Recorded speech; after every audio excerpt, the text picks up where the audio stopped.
Hey, what's happening, everybody? It's Robert Phoenix, and you're listening to the Friday FARcast. I'm going to be here with you for roughly the next 90 minutes or so, and we're going to go down a few rabbit holes as coherently as possible on this day, the 5th of May, Cinco de Mayo! Who's going to go out and have a margarita tonight? Yeah, that's what I'm talking about, although with the BP issue, I've got to go no salt. And I'm okay with that. I still like margaritas, especially here in Texas where it gets nice and hot. I should have an account at Jack Allen's if I mention them on my show once a week. I could get free frozen margaritas for the summer. But since the majority of you don't live in Austin, Texas, and since Jack Allen's is not McDonald's, it probably wouldn't be.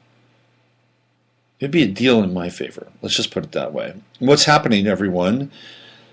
Some very interesting news has crossed the wire today. As always, President Flip Flop got some things done. I'm utterly fascinated still by Trump. I'm sorry. I'm still, the train wreck, the flipping, the flopping, the ultra Gemini Uranus conjunction. I'm still fascinated by what's going on because now I'm starting to get a sense. We're not at the 4D chess level yet, by the way. But I'm starting to get a sense that there is something interesting happening in terms of the flipping and the flopping and the madness and all the stuff that goes along with it. The robotic shell-like self. There's something going on here. Now, let's say, for instance, and I'm not saying this is the case, by the way. But let's say, for instance, you really wanted to make change. Let's say you were really committed to change. And you were in a position of power, and you were dealing with people like the Fifth State. You were dealing with people like the Zionists and the neocons and the Chabad Lubavitchers, and then you've got your Christian Zionists and then your scientismists and your Satanists and your pizza eaters. How would you go about making change? Would you go at it directly? Would you say, let me roll up my sleeves and take this on? Well, they'd be waiting for you. And I'm not necessarily saying that this is the case, but if there is the potentiality for making change, wouldn't you want to be as confusing as possible?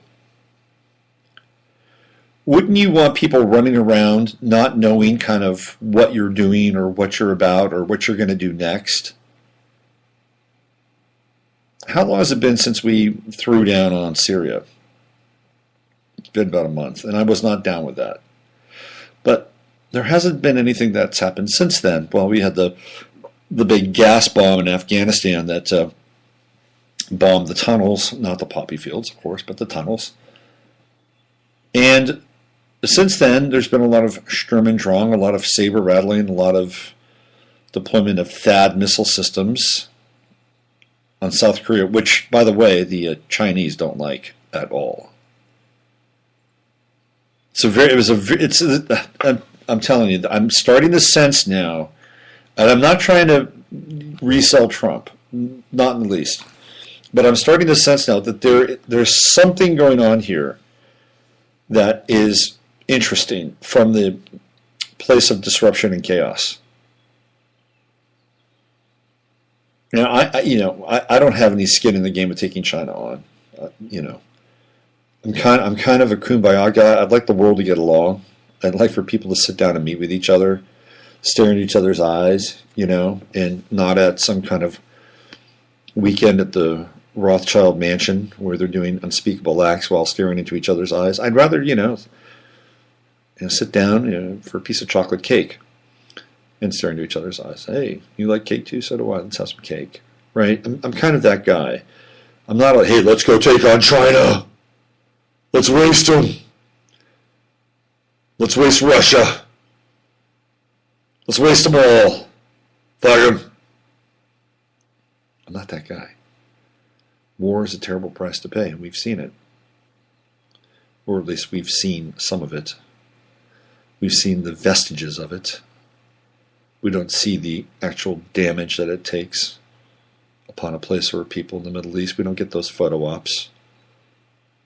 But we see it from people that we know sometimes when they come home from that place and they're damaged and scarred and wounded. That's how we see it. So war's a terrible and nasty thing. And I'm not into it. However, that said, I suppose we live in a world where a show of force is still a good thing, just in case people are not necessarily on the same page and the same script. Some people go off the script. And many months ago, as this whole Trump machine got revved up, what did I say? You can't trust him. Nobody can trust him. And that includes the people closest to him. Now, look at what's happened over in Israel. We just had the guy from Abbas over in the White House.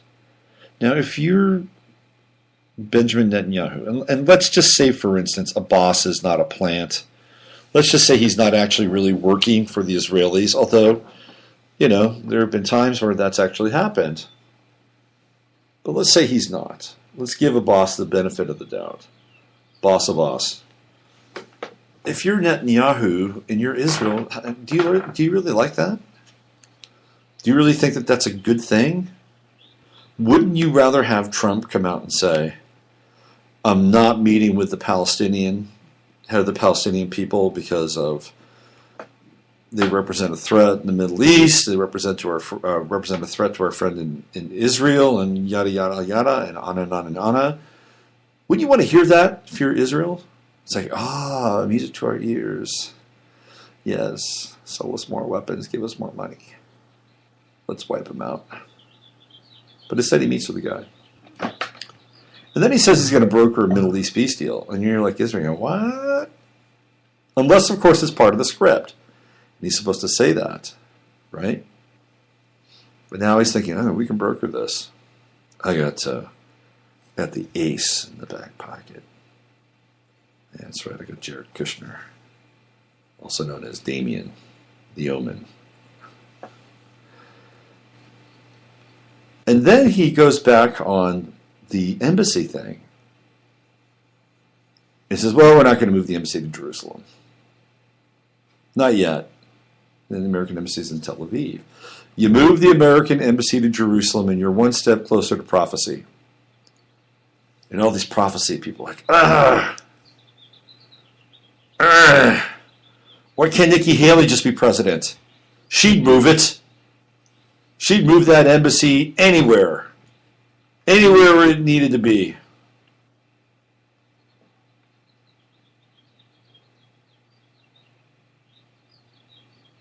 So it's not happening. At least not now. So here we go. Another flip on the flop. And after a while, people don't understand kind of what's going on and where this is all headed. And I think that's really part of the plan. And I wasn't going to say this 2 weeks ago, but now I'm starting to sense into this thing. It's like, there's something going on here. They want to be so unpredictable that both sides, the inside and the outside, are going to be equally confused at times. So this is an interesting thing to watch and play out. Now, We had a major vote today as Planned Parenthood got defunded. They get $360 million a year from the federal government. Now, they'll still probably get funding from the states, and I don't know if they get corporate funding. I suspect that they do. So I am putting that out there with an asterisk, and if you want to make a correction on the YouTube page, that's fine. I'm okay with that. So they're still getting money, but they're not getting federal money. Now, this is pretty significant. I mean, think about this. This is part of the plank, the public plank that grew out of the Great Society and the War on Poverty. Planned Parenthood became part of that cultural, socio-political platform, franchise, one or two in every city and usually in the worst part of town. And here we have, for the first time, a president and a Congress defunding Planned Parenthood. This is pretty significant. Now, Obamacare was repealed as well. And I was a little surprised, though not entirely blown away or blown out, that it was repealed. I knew it was going to happen. I put this up on Facebook today. I had an interview with Vinny Eastwood back in. This is really interesting. It took place.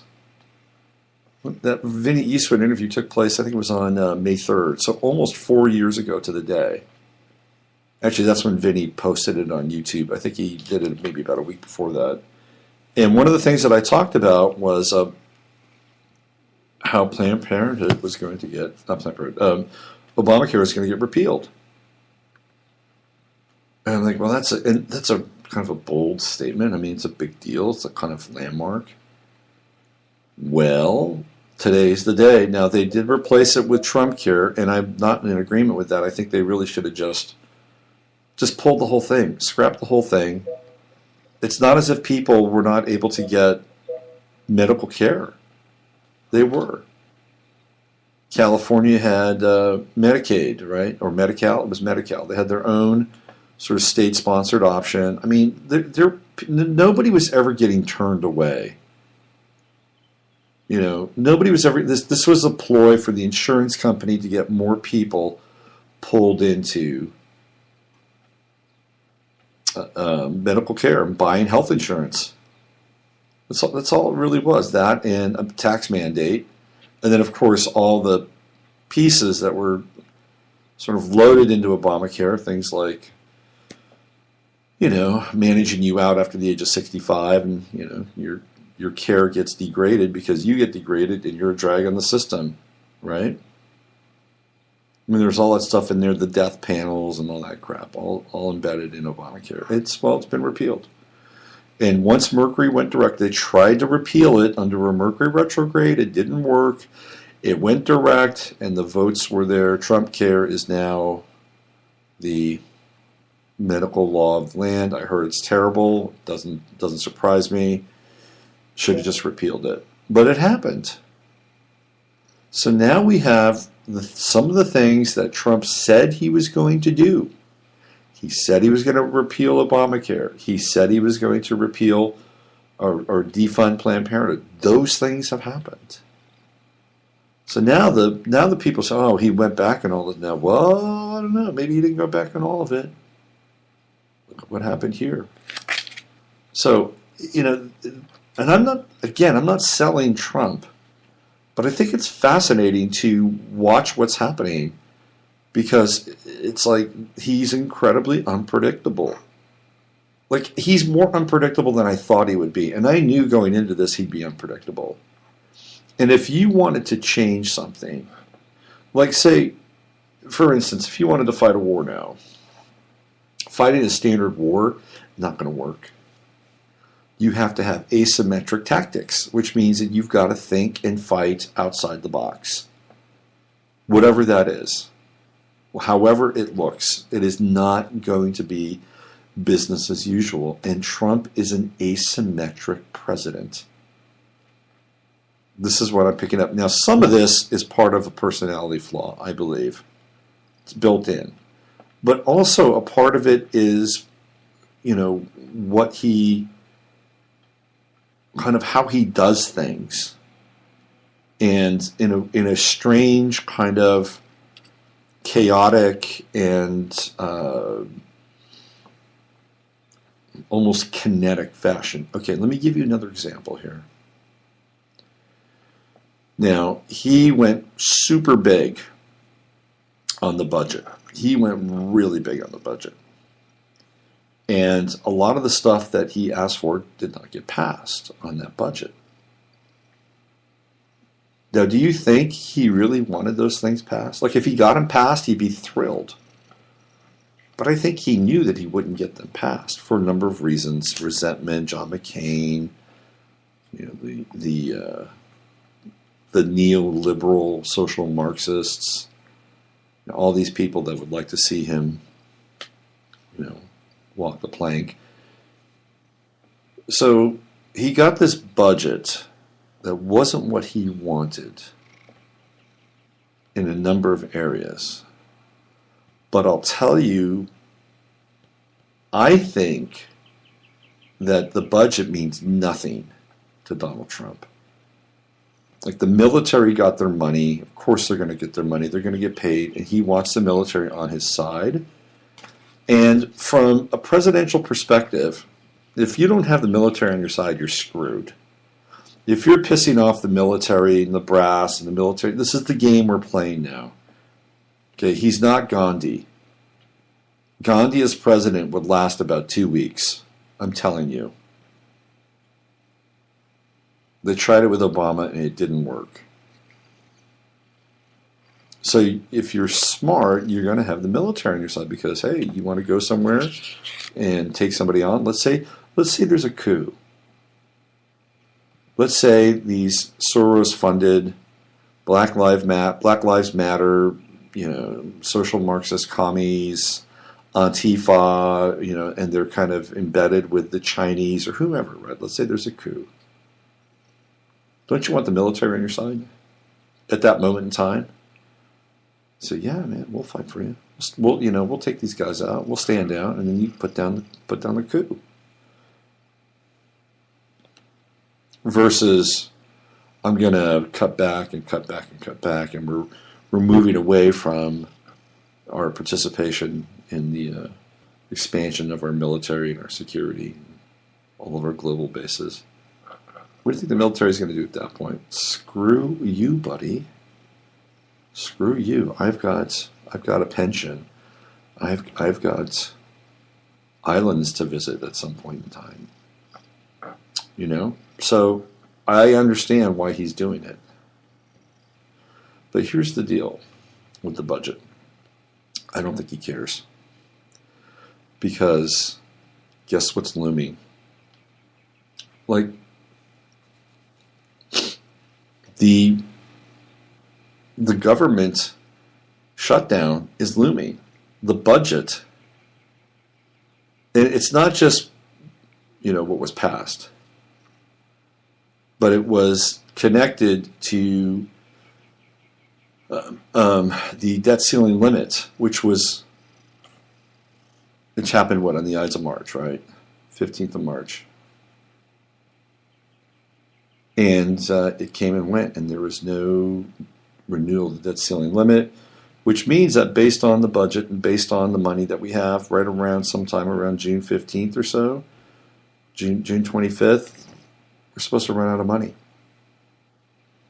And now Trump would preside over not just a government shutdown, but he would preside over a complete revamping of the entire system. Think about that. So does he give a shit about the budget? Probably not. What does he care about? He cares about what's going to happen in that moment of chaos when there's no money available to pay for things like WIC, or no money to pay for things like Common Core. Who's holding all the cards at that point? It's Donald Trump. And I think most presidents would be very nervous, very, very nervous with that prospect staring them down. And I don't think Trump is nervous. And remember, he's got the military behind him. He's funded them. They're funded. They're getting their money. Even though they lose the money. How much money goes missing in the Pentagon? Jesus. All their black budget stuff. So I think this is where we're headed. We're headed towards some kind of government shutdown. And through that, there will be a massive reorganization. I mean massive. And I think the government is going to be shrunk and truncated significantly. So if you are connected to the government in any way, shape, or form, and this includes pensions, by the way, you may want to look into this. You may want to look into what happens if there is a shutdown and what happens to your pension. My mother comes into this perspective. She's in this fold. So you may want to prepare for that, because I think that's where we're headed. And I think this is exactly what Trump wants. Now, there are murmurings that there are members of Congress that are trying to vote him out, get him out. It's still in the air. You know, he has not done enough to assuage, you know, the McCains, and because they don't trust him either, right? I mean, he'll do something like, you know, this thing that he did in Syria, and they'll praise him for a minute or two. And then, you know, they're like, okay, what's he going to do next? So he's still in the crosshairs, even though the MSM kind of welcomed him back into the fold a little bit after Syria, and the slight aggression towards Russia. You know, they like that stuff, since Russia's the new demon. So keep your eyes on the middle part of June, because unless they do something drastic, unless they come back in and renew the debt ceiling limit, and I don't think he's going to let them, then we're going to be in for a very interesting ride. Very interesting. Now, at that point, all the exits are pretty much closed, things are choked off, and who's the guy that has the power to turn the switch back on? It's going to be Trump. And he'll have no problem doing it. None. None whatsoever. You know, some of these other presidents who, you know, might have skin in the game. And, oh, no, we can't do that. Trump needs to be liked. Don't get me wrong. He's got that Leo rising. He needs to have that adulation and that love. But he's also a high-risk player. And he'll play with the high stakes of shutting down the government and running an austerity program. Very interesting to watch and keep your eye on. Speaking of Trump and speaking of Gemini, one of the things that I wanted to talk about today is the disappearance of Kanye West. People are starting to ask the question, where is Kanye? What happened to Kanye? Let's go back in time. Let's go back to when Kanye West was in Sacramento, California. This was right around the 20th of November, so around 11/19. Now, we know that Trump had been elected on 11/9, so Kanye's, you know, ranting about Trump, and he's going on and on and on. It's about a 17-minute rant. And that rant lands him in a hospital. He is taken away against his will, and he's taken to one of the medical centers in Southern California. Let's find out where it was taken. Hold on. Where was Kanye hospitalized? Let's do this, because it's important.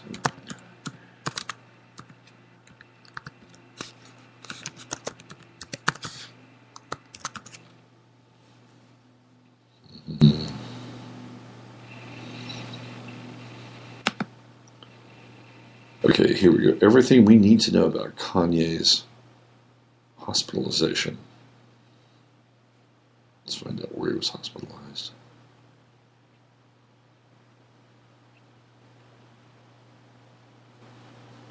So hours after West's tour was canceled, the LAPD responded to a call in the West Hollywood area at 1:20 p.m. The incident was deemed a medical emergency and was handed off to the LAFD, the fire department, in a recording of the fire department's dispatch. The encounter was referred to as a psychiatric emergency. West's doctor made the 911 call, and after the fire department arrived, the rapper was compliant. E! News later learned that West, who was at the home of his personal trainer, Harley Pasternak, has been suffering from exhaustion and sleep deprivation, according to a source with knowledge of the situation. Under the consultation of his physician, he voluntarily went to the hospital. Contrary to reports, the temperamental musician did not assault anyone. So he basically decided to go with the flow, right? I'm going to go. He was taken to the UCLA Medical Center for evaluation. All right. So he was 5150. Kanye West was out of the picture for a while. And he emerged later when he went to go visit Trump in Trump Tower. And that guy that was there was a shell, a total shell of Kanye West. He was wearing blonde hair. He didn't say anything. When was the last time you didn't hear Kanye talk? That's pretty rare. I mean, the guy's he always has something to say. You may not agree with it. You may not like it. He just stood there. You track down that video.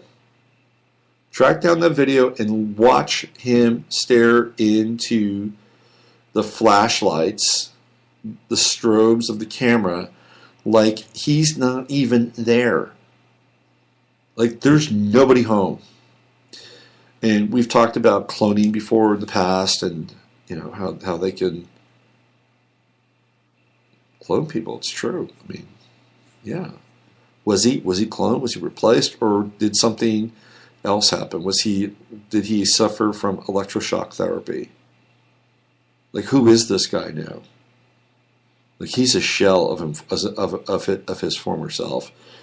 There's a YouTuber named Black Child who does a lot of really good stuff. Very long, sort of extended edits. Not a lot of narration. Just, picking up clips from other people.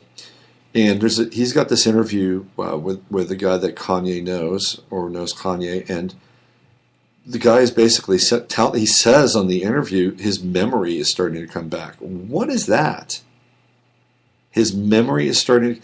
Kanye either got cloned in the classic Gemini fashion, or he got electroshock therapy. And what happens with electroshock therapy is that you lose your memory. It's a terrible, terrible, terrible therapy, and it's still considered legal. It wipes out who you are. It's an electrical lobotomy is what it is. So Kanye West is MIA. He is missing in action. It'll be very interesting to see what happens because we're coming up on his birthday, along with a slew of other Geminis. Prince, another Gemini, is also in the news. Theoretically, he has an album that was finished, and Prince did not want to put it out. But his producer has put out about 5 songs, or is going to put out about 5 songs. And he's making Prince's family pay him $1 million not to put the rest out. Isn't that bizarre? I mean, it's usually like, yeah, pay me the money and I'll put it out, and then we'll make money and we'll recoup it. Be like it's like an advance kind of a thing. I've got it. You pay me. We put it out. But he's saying, pay me and I won't put it out. I want that business model. That's the one I'm talking about. So we're going to have the season of Gemini come up, and Kanye's birthday will come up, and we'll see where he is with everything or not, because this guy is not around. he is the shell of his former self. And I kind of miss that Kanye. I didn't always like him, but I kind of miss him. What do we have here? It's got...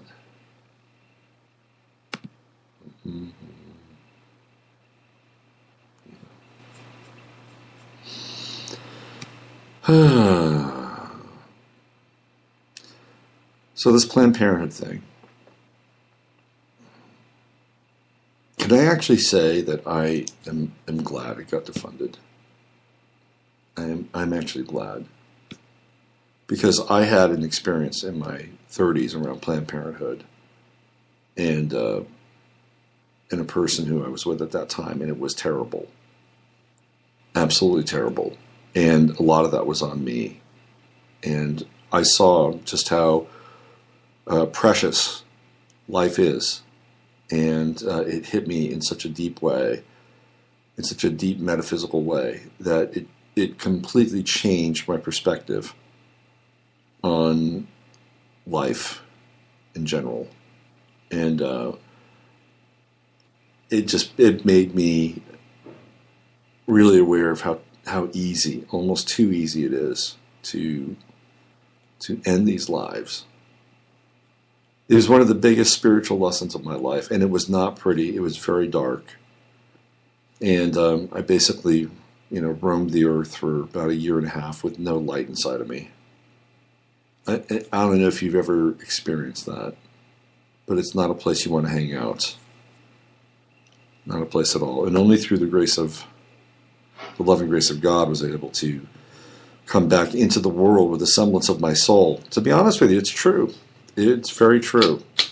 And I think that this is a good start towards,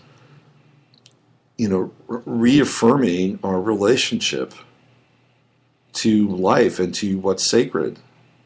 Because there's a big void of that right now in our society, in our culture. It's considered to be square, right, and uncool. I was reading an article about Tim Tebow last night, and I really like Tim Tebow.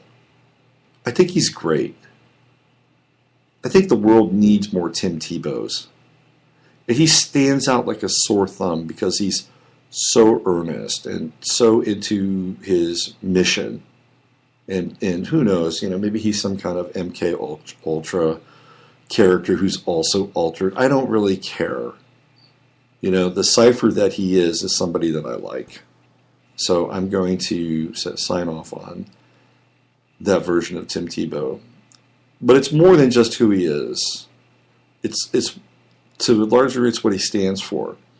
And the whole article tracks his move from football to baseball. He's playing minor league baseball in South Carolina, if I'm not mistaken. He's at a real low level, and he's not doing that great. Baseball is a hard sport. Very few people can jump from football and go play baseball. I can think of 2 at the top of my head that did it and did it successfully. One was Deion Sanders, and the other was a guy by the name of Brian Jordan. Michael Jordan couldn't do it. And Tim Tebow is having an equally difficult time. Trying to learn how to hit a curveball at 28 years old. Good luck with that. Good luck with trying to hit a changeup at 28. It's one of the hardest things to do. Hitting a curveball is really difficult. I mean, it keeps some guys from actually being able to play baseball. There are people that can hit a fastball, no problem. Tim Tebow can turn on a fastball. He's got no problem with that. But you throw a curveball, which looks like it's coming straight for your head, and then it drops down. Unless you can pick up the spin early and know that it's a curveball, and that takes time and practice to be able to pick up the spin as the ball leaves the pitcher's hand. That's not a skill you can develop overnight. You've got to learn that from 13, 14, 15 years old, because that's when curveballs start to be thrown. Anyway, it's this article about his time playing minor league baseball.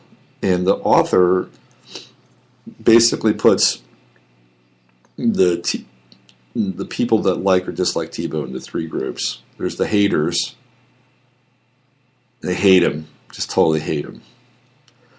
Then there are the acolytes. These are the people that absolutely love him and, he can do no wrong. And then there is this other camp, which is in the middle. And they kind of allow for the concept of Tim Tebow to be there, but be there in a way where his faith does not make them uncomfortable. And I just thought that's a really interesting kind of statement. It's like, what's the big deal? What is the big deal? If you're not into what the guy is selling or promoting or bringing to the masses, just don't listen. Why do you have to have such a visceral response to it? Because it's corny, it's this, it's that, is it dumb? Is it shallow? Is it mindless? Do you hate Christianity? I mean, what's up with that? Why can't you just let it be? It's what? It's because I think that people have a hard time dealing with the light in a lot of ways. Their lives are so shrouded in darkness most of the time. When some light comes in, some real light, it's like, oh. Excuse me. Double excuse me. And so they have this hard time with it. It's really interesting to watch. It doesn't make them bad people. But it's almost like vampiric in some ways, I don't have a problem with it. I don't have a problem people professing their faith. I don't. Sure, it's great, whatever, that's fine, good. You might need a little bit more of that. Not that I'm, going to go out and bang that drum in that way, but it might be a good thing for people to have a little more of that. But these people they can turn. They can go from being sort of in the center, yeah, you're okay, but I don't really want to hear about it till after they hear about it, they're over on the other side. It's like, please, just get out of my sight, get out of my existence. Tim Tebow was nearly aborted, which is why I'm bringing this up. If you don't know the story, I think they were in the Philippines or Taiwan or Thailand, or they were in the South Pacific somewhere, the Tebow family, and they were doing their missionary work. Or the mother may not have been doing the missionary work at the time. But they were there, they were living there, and she was pregnant, and she almost got an abortion. And she didn't. And hence we have Timothy Tebow, who to this day I think is still a virgin, by the way. Pretty sure he's still a virgin. How weird is that? People said that he should have been with Lolo Jones, the sprinter, the American sprinter, who's also a virgin. Never happened. There are rumors that Tim Tebow is gay, by the way. And again, I don't really care. Who cares? He makes kids happy. He's got a foundation. He's a Leo too. And mark my words, one of these days, either Tim Tebow or Tom Brady is going to run for public office. One of those two guys is going to get into politics. And one of them is going to go very far. So you're here to hear today at 12:40 p.m. Central Standard Time. So there's some other interesting things that I wanted to bring up today. This came across my screen. This is from a place I used to live in California. Small little town called Albany, right next to Berkeley. You blink, you just drive through it. I loved living in Albany. I really enjoyed living there. I didn't always enjoy who I was living with, but I enjoyed living there. In fact, this is how much I enjoyed it. at night, at about 10 o'clock at night, I would walk 2 blocks from my house to the corner, and there was this tapas restaurant that was open until midnight.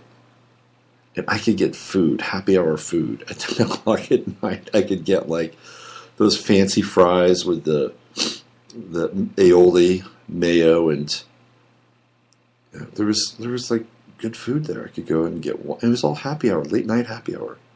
That's how much I liked living there. That was really right there at my disposal. It's fantastic. They had great Little League fields there. Really fantastic Little League fields. My kid played Little League in Albany. Awesome fields. Just down the street from where I lived, there was a high school, and that's where my son learned how to ride his bicycle. We used to ride around the bike, and they would have concerts in the park on every Friday during the summertime. It was fantastic. I loved it. Anyway, this is from Albany, and this comes through Patch. So elementary school enrollment in Albany has dropped about 10% in the last 2 years, according to school superintendent Valerie Williams, and that makes the future uncertain. We've worked diligently over the past few years to keep our class sizes as low as we can, especially for our youngest learners, and we will continue to do so, she reports in a letter to the community. In the fall, when school starts, we'll be able to determine final numbers of students who actually attend school. Williams continued, it is possible that class sizes will need to be adjusted based on these actual attendance numbers. So what they'll do is they'll put more kids together and they'll lay teachers off. Williams said there are several thoughts about the cause of the enrollment drop, but did not elaborate. Well, let me tell you why they have an enrollment drop. First of all, to live in Albany, California, you've got to be making probably about $200,000 a year. It is not a cheap neighborhood to live in.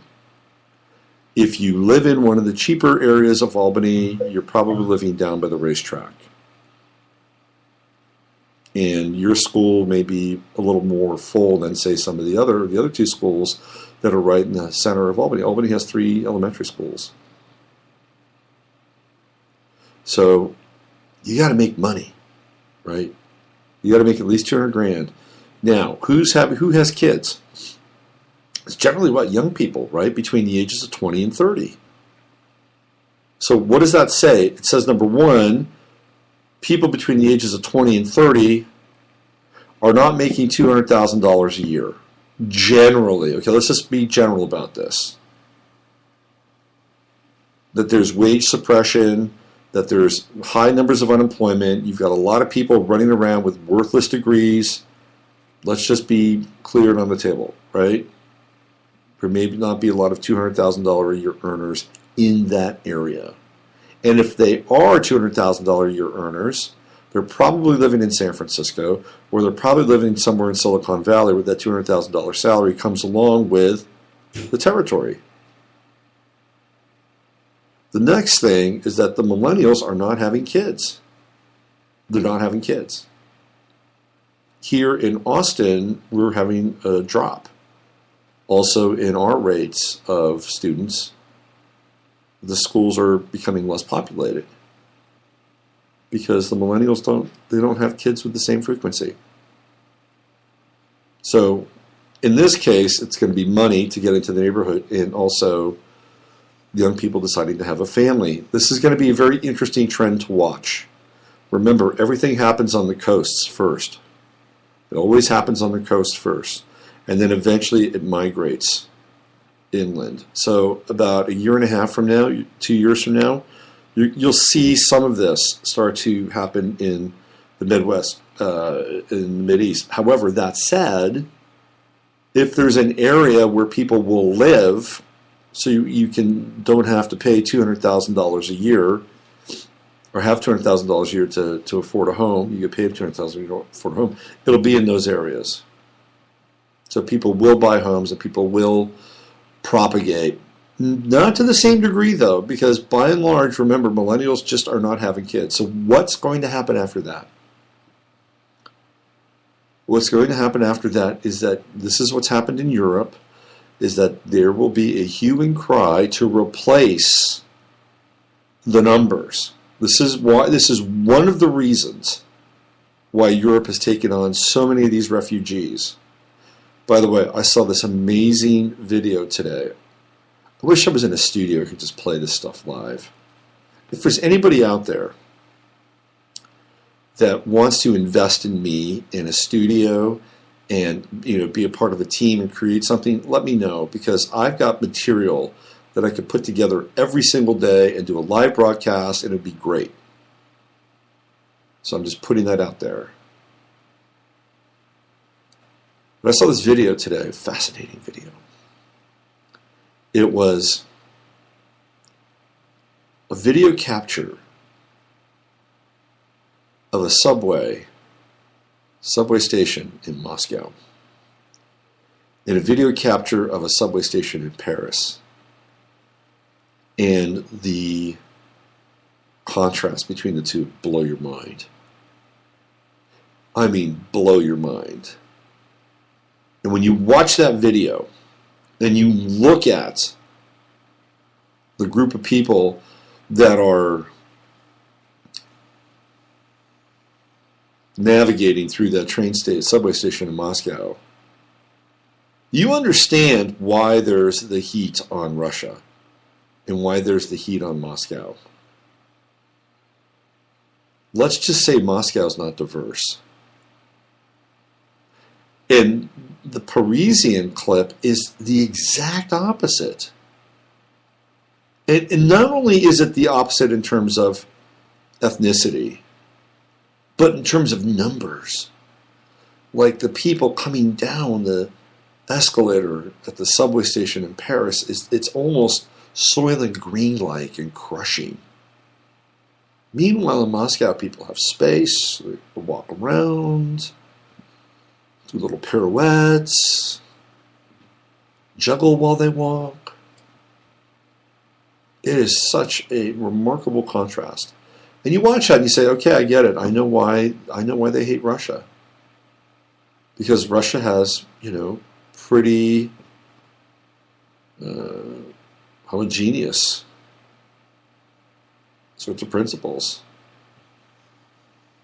But the reason why you see what you see in the video in Paris is because there was a case made that Europe was losing its numbers. That they had to think about 2 to 3 generations ahead. So let's just bring in all these people to work and to do the jobs, to take care of us as we get older. Good luck with that. So what's happening here in California, in Albany, which I'm sure is happening in a number of different places in California, perhaps not San Diego, but they'll take that information, that data, they'll scrape it, and they'll turn it into, hey, we need more people. And when that happens, the flood, which is already at flood level, will increase exponentially. It's interesting to see what's happening in Africa. It's almost as if they're trying to extract the population of Africa, either through some form of genocide or some form of relocation, and return Africa to its semi-original primeval state, and then move in when everybody else leaves. I think that's the plan, by the way. I think they want to remove as many Africans as possible and then go repopulate Africa. That's my sense. I could be completely wrong here. Because if you look at this video from Paris, you'll see just how the African community and the different people from Africa have just completely swarmed Paris and Europe for that matter. So very interesting, kind of dynamic to watch, and we're actually, witnessing the end of, I think, the Northern European culture and tradition, which is, I think, a shame, to be quite honest with you, and I know it's not hip and it's not cool, and everybody gets really uncomfortable when you talk about this stuff, but I don't really have a problem with it. In this earth suit, in this lifetime, I happen to be this guy and I can transcend the earth suit, and I can transcend the guy. Of course, we can move up different levels of consciousness, and have a lot of interesting relationships with the universe. Right, I get it, right? But also, I'm sitting here, I'm a witness to what's going on, and it's really, I don't know, I wouldn't call it frightening, it's disturbing, to be quite honest with you. And the disturbing part also is tied into sort of the general idea and consensus that white males are horrible and then they have to disappear. Third wave feminism now is turning on white women. That you're part of the problem too. It's kind of like the same thing that happened with, that Yuri Bezmenov talked about with the Soviets, right? So the Soviets come in and they do their regime change and their culture change, and they have their useless dupes. And once they're inside, the useless dupes are, oh, great, you're here. Thank you, thank you, thank you. Hey, it's great. We're going to work together. We're going to create utopia. And all of a sudden, they're like, no, we're not. Thank you very much. There's a camp over there with your address and your name written on it. Get on that bus and go over there. What? Yeah, you're dangerous. What do you mean we're dangerous? We loved you. We supported you. Well, you haven't seen us yet. You loved and supported the version of you thought who we were, but you haven't really seen us yet. And when you do see us, you're not going to love us. And you'll be the first to turn on us. So do us a favor. Just get on that bus. And you go over there and spend a few years there, and we'll rehabilitate you. And this is what third wave feminism has become, because now all of a sudden, the women who are inside of it is like, ooh, really? I'm part of the problem? I thought they were part of the problem. I thought he was part of the problem. I'm part of the problem now? Ooh.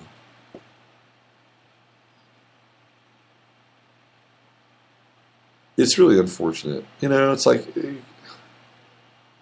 we have so much potential on this planet. And everybody is just vying for the front seat in the bus. I mean, this is what it's about now. And there's so much special interest involved at this point in time. It's disheartening, because we have a ton of potential if we could merge and meld together and understand the differences and also the unity. And that goes across the board. And I'm sorry, it just is. If you're going to have diversity and celebrate diversity, you celebrate everybody, including 56-year-old white guys. Sorry, that's the way it is. That is the definition, a definition of diversity. I don't think it's really the definition of diversity. I think that's code for something else. Speaking of code for something else, there's something happening over on Gaia.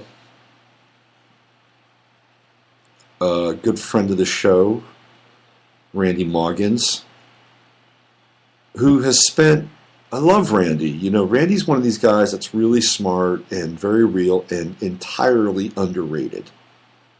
Entirely underrated. Like, Randy, and I know they do a great job with Off Planet. They totally do a great job, and they get great guests, and they have a loyal following. I still think Randy should be bigger than he is, because he is so smart and so on it and edgy and real. And Randy has never flinched at looking at somebody inside the quote-unquote truth community and going after him. He's a bulldog that way, and I applaud him. And I used to do some of that.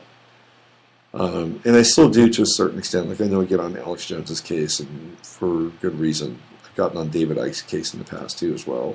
Anyway, Randy went after Zen Gardner, and we all know what happened to Zen Gardner. He got totally just crushed and outed for his participation in the child abuse with the family. Boy, ugly stuff.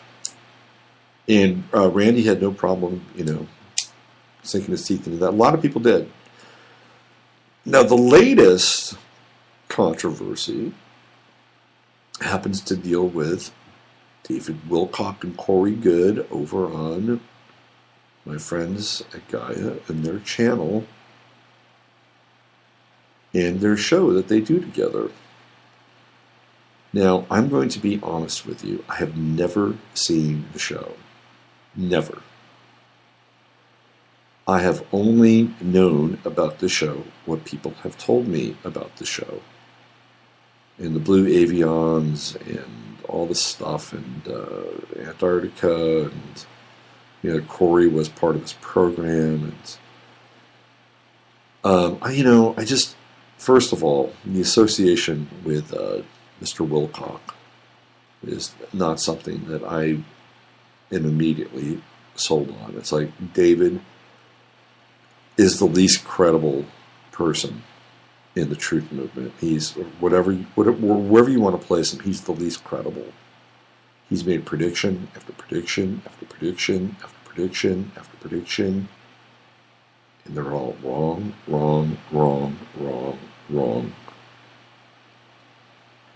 And yet, he's still very popular. He still is somebody who is promoting a mythology, whatever that mythology is of the moment, and people lap it up because they think they're getting the inside skinny on something. I'm like, yeah, we're getting this. This is great. These are the contours of reality that we're missing all the time. And here's David, and he's exploring it, and he's opening it up for us. That's because people are hungry for truth. They're really hungry for truth. They're hungry for somebody credible. They're hungry for somebody they can trust. And, David has, I think, a fairly large audience with middle-aged women. I think they love him. Kind of want to take care of him a little bit. That's what I think. And I've looked at his chart numerous times, and he's got an interesting connection with the moon and Saturn in his chart. He's got his moon in Taurus, and he's got a trine with Saturn, and so it's an interesting connection with women, especially older women with Saturn thrown in. Anyway, so Randy and Sky Thomas Williams have decided to unmask what's apparently going on with Corey and David. Now, I read this post about 3 months ago over on the Gaia site, /Gaia site, and the post said that they knew about Corey and that Corey didn't do any of the things or experience any of the things that he was talking about, but what had happened to Corey is he had memories implanted in him as if they were real. So we're having like a total recall kind of experience here. And this is what Corey was drawing off of, was implanted memories. So I don't know if Randy and those guys have gone down that path. But what's interesting is that they made this appeal to Corey. They're like, look, we have all the goods. We have all the information. So you may as well come over to our side and we'll help you out. If you want to turn the tables and really be engaged in truth, unity within the community, then here's your opportunity. We're welcoming you, which is a pretty big deal. I mean, in terms of being able to say, hey, look, there's a really good chance here that you're lying, and you may not even know you're lying, and we're going to help you. Now, that said, being that I have worked at Gaia, working there and producing shows, it can be quite lucrative. They pay extremely well. This is not going to give you any figures, but when I was making those shows over there, I was pretty well compensated, and I was just really a first timer. And David's been there for a long time, so I'm sure David has done very, very well. And they're probably up to like 25 or 26 episodes or 30 episodes. And I know it's probably the most highly watched show on Gaia, if I'm not mistaken. And it's, the trouble with this stuff is that people will send me things, and they'll send me information, and what do you think of this, and what do you think of that? And every now and then I'll get some Corey Good, David Icke stuff, and I just listen. And I'm like, yeah, okay, yeah, well, I don't really follow them. And this is almost the same kind of syndrome that takes place inside the world of cults. And what happens is that inside the cult, somebody gets burned. And they get burned because 9 times out of 10, the guru is incredibly fallible and winds up diddling somebody or somebody's. And then everything just goes down the drain. And it's terrible. It's a terrible feeling. I've never experienced it. I've never been a part of a cult.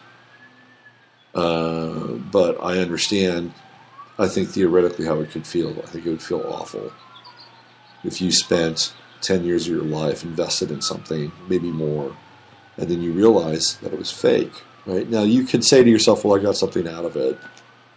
I got something out of this experience, and that's fine. You can. But I think to get there, you'd have to kind of work at it a little bit. Big emergency, right?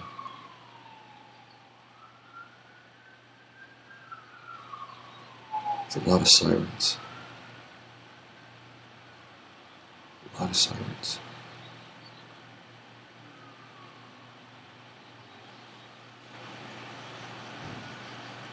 We'll let it pass.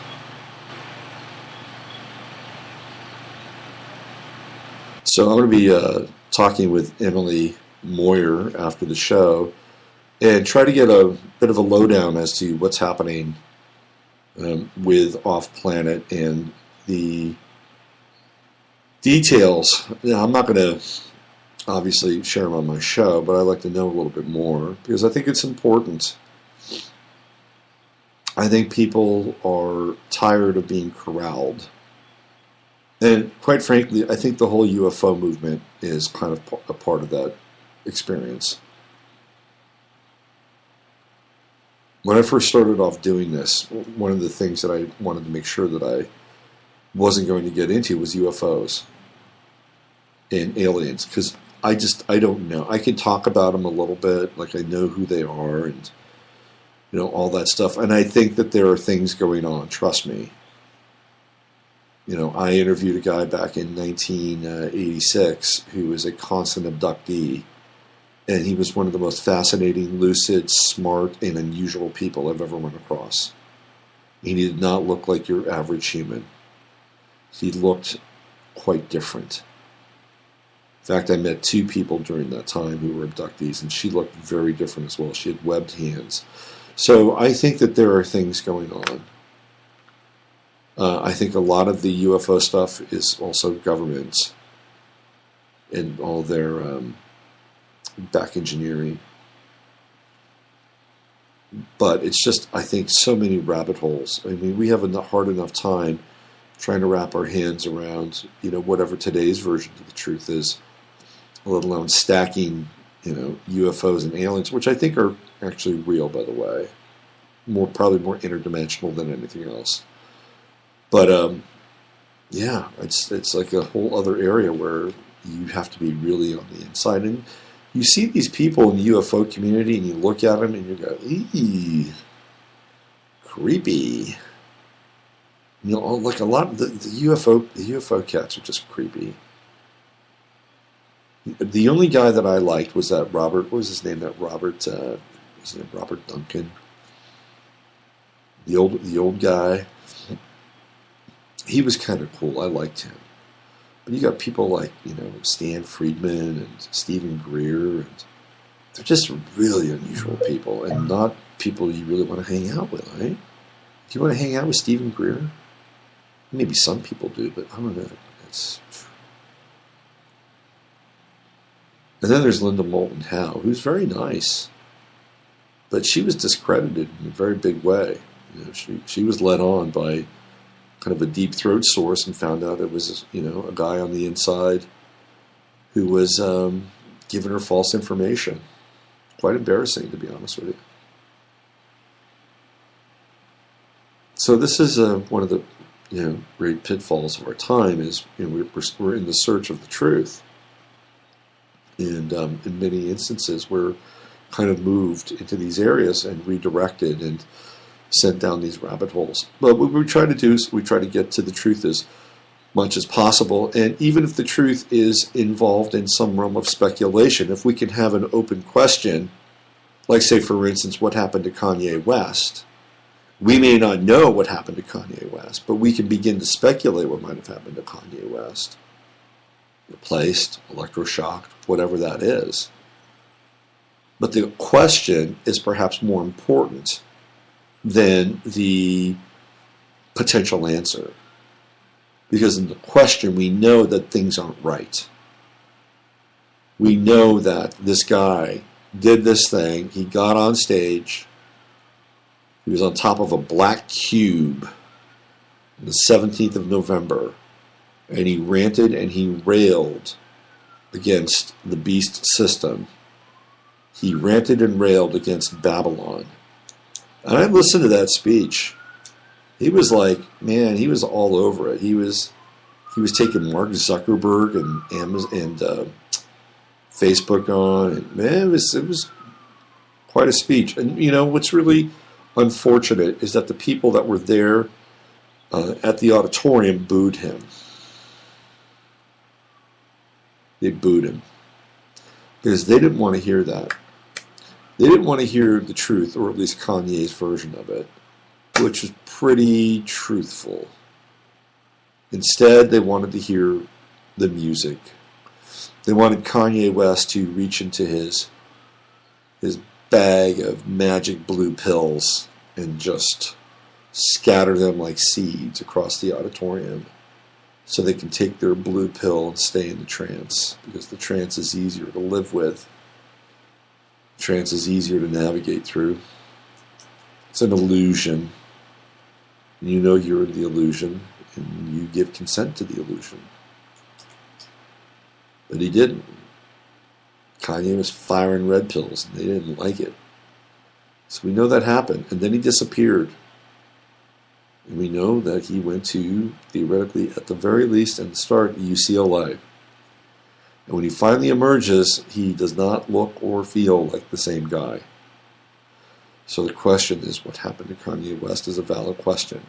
And the speculation allows us to tease open possibilities. But it is in the state of inquiry where we ask the question, which is very important. And sometimes you can hit on the answer. Sometimes you can bang the truth. And other times, you have to really work at it. And sometimes you may not ever get to it.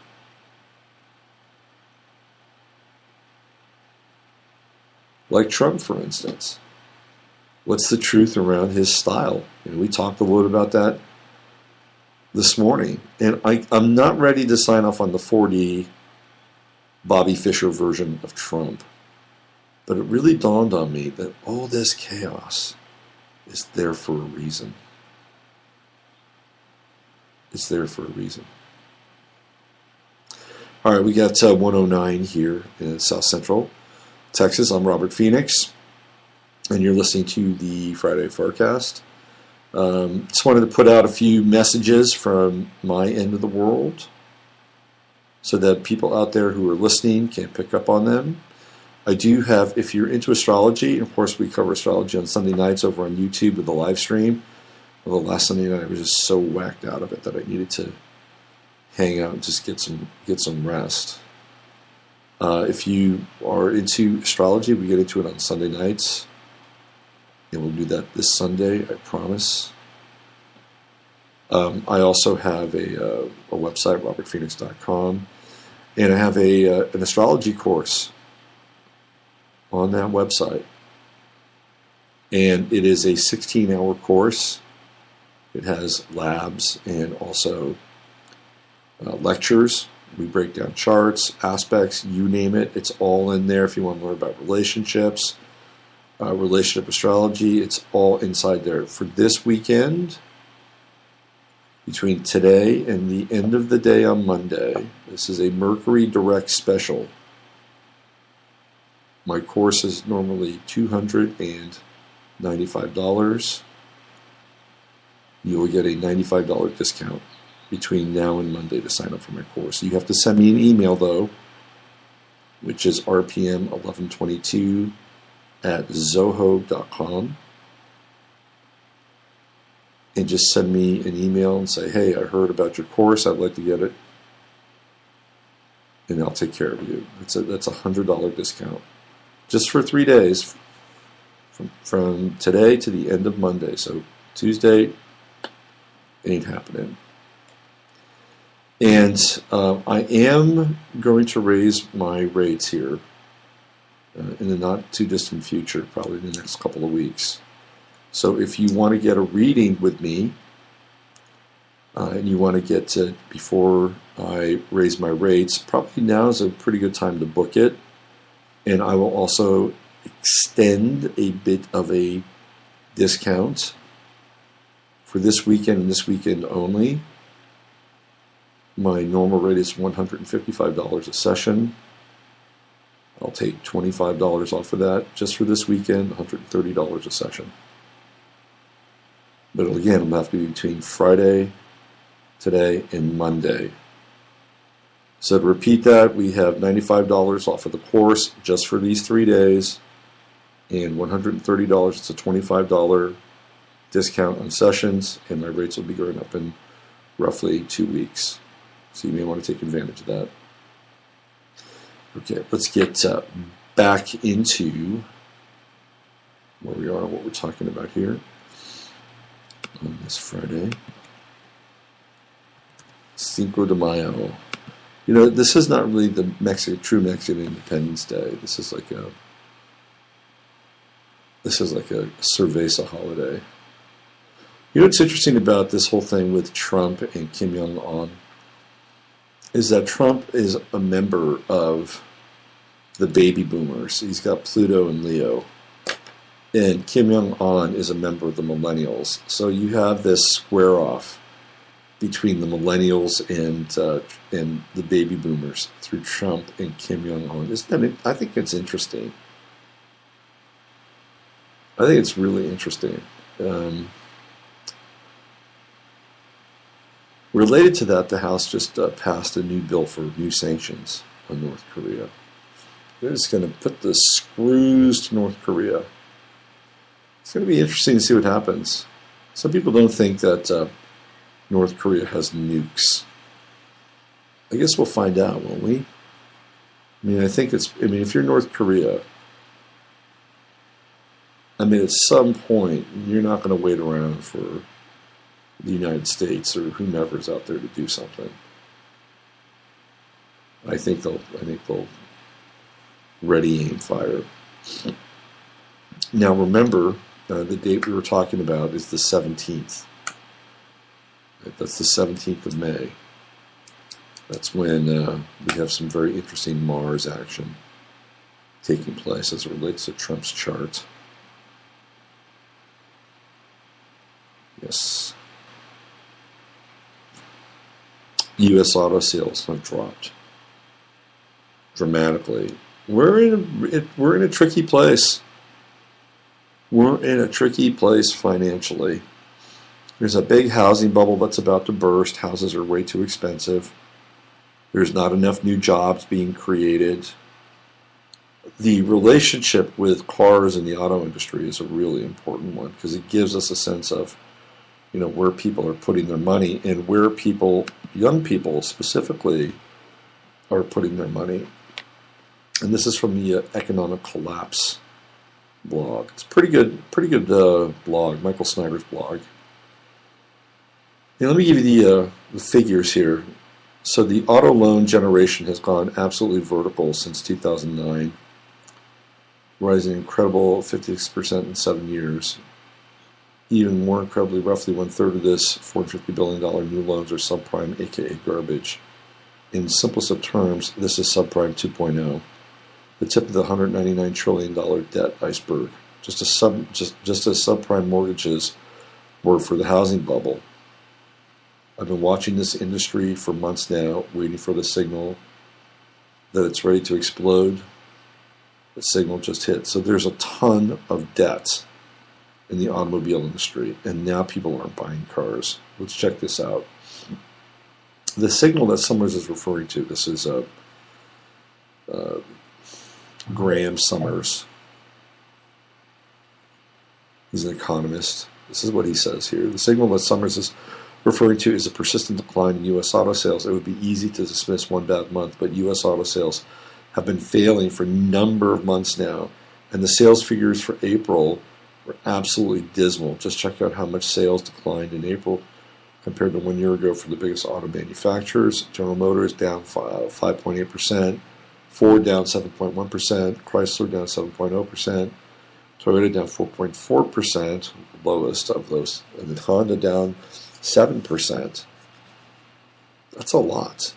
For auto manufacturers, those are truly frightening numbers, and nobody's really projecting that they will get any better anytime soon. At the same time, unsold vehicles continue to pile up on dealer lots at a staggering pace. Meanwhile, inventory days are still trending higher as OEMs continue to push product onto dealer lots, even though sale through to end customers has seemingly stalled. GM, one of the few OEMs to actually disclose dealer inventories and monthly sales releases, reported that April inventories increased in 100 days, 935,758 vehicles, from 98 days at the end of March, and just 71 days, 681,402 vehicles in April 2016. So that's a lot of excess cars. That's almost 1 million cars that are unaccounted for with sales. So the question is, why is this happening? Of course, there are a lot of factors, but one of the main reasons for the crisis is the fact that U.S. consumers are already drowning in debt, and they are simply tapped out. It says here, a new survey from Northwestern Mutual helps to shed some light on why Americans are completely incapable of saving money. First, roughly 50% of Americans have debt balances, excluding mortgages, mind you, over $25,000, with the average person owing over $37,000 versus a median personal income of just over $30,000. Therefore, it's not difficult to believe, as Northwestern Mutual points out, that 45% of Americans spend up half of their monthly take-home pay on debt service alone. How about that? We spend 45% of us, almost half of the people in this country, spend half of their money to take care of their debt. That's crazy. When you're already in debt, up to your eyeballs in debt, it is hard to make payments on the debt. So for many American families, a new car is simply out of the question. And it just isn't the U.S. auto industry that is in trouble. The credit card industry is also starting to show signs of distress. Okay, throw in there that we also have a massive problem with student loans. So we have credit card default. We have the U.S. auto industry where people aren't buying as many cars, and there's a ton of debt out there. And then the student loan. Let's read about this. Synchrony Financial, GE spinoff that issues credit cards for Walmart and Amazon, disclosed on Friday, despite assurances to the contrary just 3 months ago, net charge-off would rise to at least 5% this year. Its shares plunged 16% and are down 27%. Credit card specialist Capital One disclosed in its Q1 earnings report last week that provisions for credit card losses rose to $2 billion, with net charge-offs jumping 28%. Over a year. So in 1 year, they wrote off 28% of their debt to people that stopped paying on their credit cards. That's a crazy number. Crazy. Wow. If you didn't understand all of that, what is essentially being said is that credit card companies are starting to have to set aside more money for bad credit card debts. Previously, it has been reported that consumer bankruptcies and commercial bankruptcies are both rising at the fastest rate we've seen since the last recession. This trend is starting to spook lenders, and so many of them are starting to pull back on various forms of lending. Bloomberg was reporting that lending by U.S. regional banks was down significantly in the first quarter of 2017. Dr. Doom, Mark Faber, says the U.S. economy is terminally ill, and the current outlook doesn't seem to be improving. The U.S. has run a deficit for so long, he said Tuesday on CNBC's Futures Now. The conditions today are more fragile than they were ever before, and unless somebody comes and introduces minus 5% interest rates, I think the economy is really not in such great shape. I'm actually amazed that people are so optimistic. The editor of The editor and publisher of Gloom, Boom, and Doom Report added. And they didn't really take into account the student loan stuff. So we have car sales down, credit card debt up, student loans in the abysmal range in terms of the amount. And then we have a government shutdown potentially that's looming. Something is going to have to give here. Something's going to have to give. Here's what I think. I think that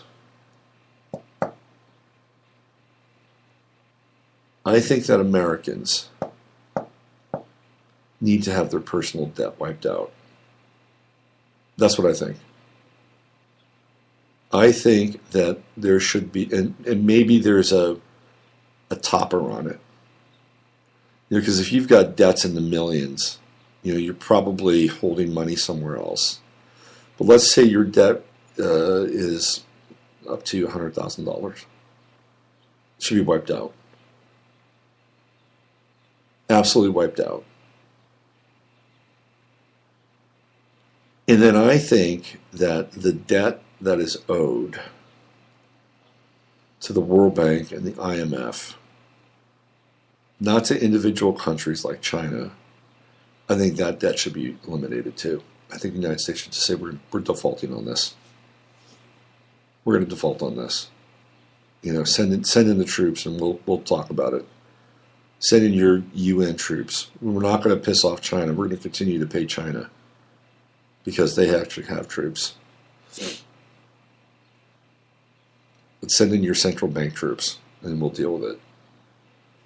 I think if we defaulted to the IMF and the World Bank, and we gave every single American that has $100,000 of debt or less and just wrote it off, and just said, you're done. You're done. And everybody gets a clear slate. Everybody gets a fresh start. Okay? And that includes student loans. I think that's what we need.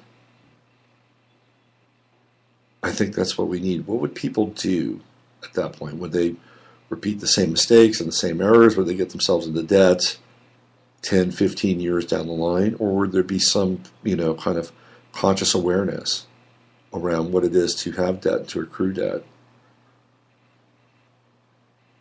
That's what we need. Now, maybe what will happen is that Trump will oversee what's taking place with this economy and the crash and the government shutdown and just write it out. And maybe this will be part of the experience in the end game on the other side. I don't know. I can't really see that far, but I can tell you right now that unless they raise that debt ceiling based on the budget and the cuts and everything, it's up right around the middle part of June. That's when between the 15th and the 23rd of June, that's when the money begins to run out. And that's when the talk about a government shutdown occurs. And I think that's exactly what Trump wants. Exactly. Now, they could just release all of their fantastic space age technology, the free energy and all the maglev stuff, and just bring it on. We could flip that switch and we could deal with this stuff very quickly. But they're not going to do that anytime soon. Nope. Ain't happening.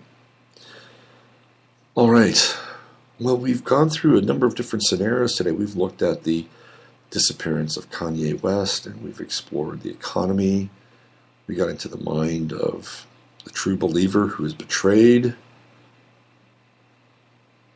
We talked about the potential for the sacred in our lives, which is a missing component, and perhaps a way for all of us to come together to relieve the burden of our fiscal, FISCAL, suffering.